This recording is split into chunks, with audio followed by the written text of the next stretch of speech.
কিসের শান্তি? মনের শান্তি। মনের শান্তি কি? আদুয়া খাইতেছি।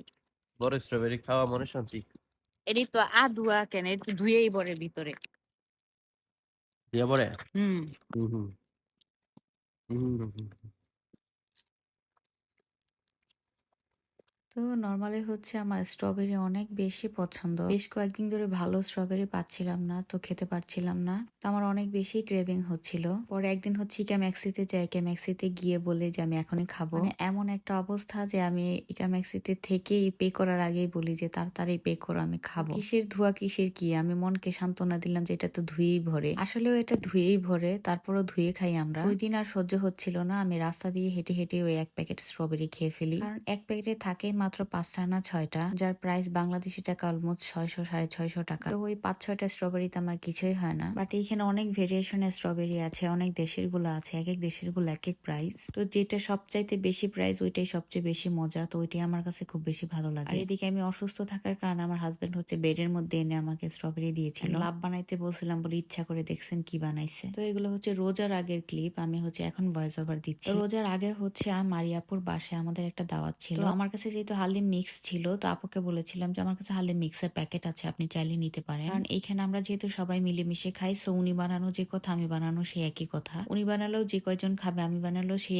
সেম কয়েকজন মানুষই খাবে। তো উনি বলে তাহলে আমাকেই দিয়ে দাও, আমি হচ্ছে হালিম বানাবো না বাসায়, তোমরা গিয়ে খাইও। তারপর উনি হচ্ছে হালিম নিয়ে যায়, তারপর নিয়ে বানায়, তারপর সাথে চিকেন বিরিয়ানিও বানায়। আর ওনার চিকেন বিরিয়ানিটা অনেক মজা হয়। তো ওই দিন হচ্ছে আমরা সবাই যাই, গিয়ে হচ্ছে প্রথমে হালিম খাই, তারপর হচ্ছে আমরা বিরিয়ানি খাই। এন্ড আমি সবকিছু হচ্ছে অনেক কম খাইলে আমার পেট ভরে যায়, বাট একটু পর আবার ক্ষুধা লাগে ঠিকই। মানে আমি একসাথে এক গামলা খাইতে পারি না, বাট খাওয়ার আগে মনে হয় যে আমি মনে হয় পুরোটাই খেয়ে ফেলবো, বাট পরে আর খাইতে পারি না। এন্ড একটু পরে যখন খিদে লাগে তখনও আলসামি লাগে খাইতে, তো আমি আর খাইই না। তারপরে আমার ডাবল চিনের ঠেলায় আমি বাঁচি না।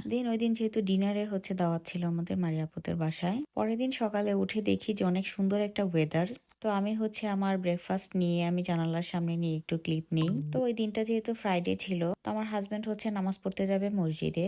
তো এইখানে হচ্ছে অনেক দূরে দূরে মসজিদ, আশেপাশে মসজিদ নেই, ট্রাম দিয়ে যেতে হয়। তো আমার যেহেতু ব্যাংকে কাজ আছে, সো বললো যে চলো আমাদের সাথে, ওইখানে একটা সেকেন্ড হ্যান্ড শপ আছে, তুমি যেহেতু সেকেন্ড হ্যান্ড শপ কখনো দেখো নাই, তুমি এখানে ঘোরাঘুরি করো, ততক্ষণ আমরা নামাজ সেরে ফেলবো। আর এই ক্লিপগুলো হচ্ছে একদম রোজার 2 দিন না 1 দিন আগের সময়কার ভিডিও। তো এখানে হচ্ছে সেকেন্ড হ্যান্ড শপে আমি ফার্স্ট টাইম ঢুকি, অ্যান্ড এখানে অনেক জিনিস আছে। আর এখানে অলমোস্ট অনেক জিনিস অনেক নতুন নতুনই, দেখলে কেউ বুঝবে না এগুলো সেকেন্ড হ্যান্ড। তো অনেক মানুষই আছে এখান থেকে জিনিসপত্র কিনে নেয়, বাট আমার তো সেকেন্ড হ্যান্ড শুনলেই কেমন যেন লাগে, তো আমি কিছুই কিনে নিয়ে চলে এসেছিলাম ঘুরে টুরে। তো তারপর হচ্ছে ফার্স্ট রোজা, রোজার দিন থেকে আমি হচ্ছে অনেক বেশ অসুস্থ ছিলাম। তো সামনের ডোরে যেহেতু এক বাঙালি ভাই থাকে, আগে বলেছিলাম যে বাঙালি ভাই হচ্ছে জাপানিজ ভাবি, তো উনি হচ্ছে প্রথম রোজার দিন আমাকে ওনার হাতে তৈরি করা খাবার দেয়, কিছু কুকিজ আর কি যেন ছিল সাথে, আমি ভুলে গেছি। তো অনেক মজা ছিল জিনিসগুলো। তো যেহেতু প্রথম রোজা ছিল, সো আমি কিছু বানানোর চেষ্টা করি। আমার অনেক বেশি জ্বর আসে ইফতারের আগে। অসুস্থ থাকলেও আমি রোজা ছিলাম, কারণ আমি রোজার মাসে রোজা ভাঙতে চাই না একটাও, কারণ পরে আর এই রোজা করা হয় না। আর আমি এমনিতেও খাইতে পারি না, অমনিতেও খাইতে পারি না, অসুস্থ থাকলে আরো খাইতে পারি না, সো রোজা রাখাই বেটার। তো যেহেতু ফার্স্ট টাইম হচ্ছে আমার হাজবেন্ডের সাথে রোজা, ও খুব এক্সাইটেড ছিল, এন্ড ভিডিও করে আমাকে জিজ্ঞেস করতেছিল যে আমার কেমন ফিলিংস। আমার গলা দিয়ে হচ্ছে ভয়েস আসতেই ছিল না, নাকে বাজছিল প্রত্যেকটা কথা, গানে এত বেশি সর্দি আর জ্বর ছিল যে কি বলবো। এই সময়টাতে অনেক বেশি খারাপ লাগতেছিল, বাট আমি বুঝতে দিই নাই, কারণ ইফতারের আগে প্রথম রোজা, সবকিছু ভেবে ভাবলাম যে না কষ্ট করে করে ফেলি। তো ইফতারটা করেই হচ্ছে ওষুধ খেয়ে আমি একদম কম্বল মুড়ি দিয়ে শুয়ে যাই, কারণ আমার একদম কাঁপুনি দিয়ে জ্বর চলে এসেছিল। তারপর আমেন আপু হচ্ছে কল দেয় আমার খবর নেওয়ার জন্য, তখন আমার হাজবেন্ড বলেছিল যে ওর অনেক জ্বর এসেছে। তো আপু হচ্ছে পেয়ারা মাখা আর জলপাই মাখা করে আমার জন্য পাঠায় দেয়। এই ভর্তাগুলো খেয়ে আমার একটু ভালো লেগেছিল। তো তারপর জাপানিজ ভাবি আমার খোঁজ নেওয়ার জন্য আমাকে নক দেয়, তখন বলি যে আমি এখনো সুস্থ হইনি। তারপর উনি হচ্ছে আমার জন্য আবার এইসব খাবারগুলো পাঠিয়ে দেয়, এখানে বেগুনি স্যুপ, বিস্কিটস। উনি যেহেতু অনেক বেশি হেলথ কনসিয়াস, তো সবকিছু উনি হোমমেড খায়, তো উনি বাসায় বানিয়ে হচ্ছে আমার জন্য পাঠিয়েছিল। মানে অন্য দেশের হয়েও যে উনি এতটুকু করেছে আমার জন্য, এটা আমার জন্য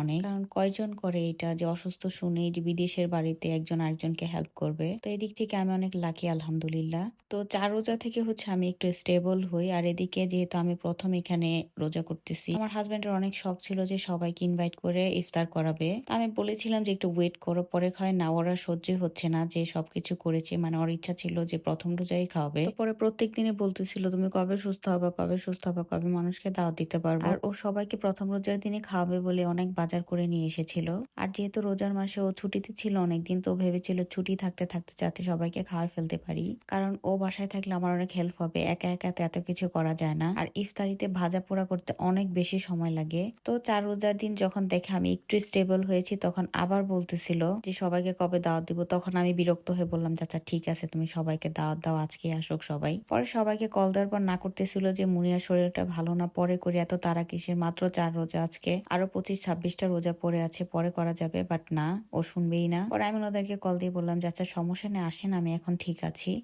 যেহেতু হুট করে সবাইকে ইনভাইট করেছে, তো ইফতার প্লাস খাবার-দাবারের একটা ব্যাপার আছে। তো ২টা বাজে থেকে তাড়াহুড়া করে সবকিছু প্রিপেয়ার করা শুরু করে দেই। তো ২ জনে ভাগাভাগি করে করেছিলাম বলে করতে পেরেছিলাম। তারপরেও লাস্টের দিকে নাকানি চুবানি খেয়েছিলাম। পরে অবশ্য নীলিমা আপু আর আবির ভাই এসে হেল্প করে। এই সমস্ত কিছু প্লেটিং নীলিমা আপু করে, আর আবির ভাই শরবত বানায়। এদিকে ইফতারি পর্ব শেষ করে আমি ভাত বসাই দিই, সাথে একটু ছোট মাছ রান্না করি। আর পাতে খাওয়ার জন্য কিছু ভাজি করি। আর আমার হাজবেন্ড ওদিক দিয়ে মুরগির মাংস রান্না করে। আর আমি ডালও রান্না করি। তো সবকিছু মিলে আলহামদুলিল্লাহ সুষ্ঠুভাবে সবকিছু হয়েছিল তাড়াহুড়ার মধ্যে। তো এগুলো সব প্লেটিং নীলিমা আপু করার পর সাজাই দিয়েছিল। আর সবাই মিলে একসাথে বসে আমরা ইফতার করেছিলাম। তো আলহামদুলিল্লাহ ফর এভরিথিং।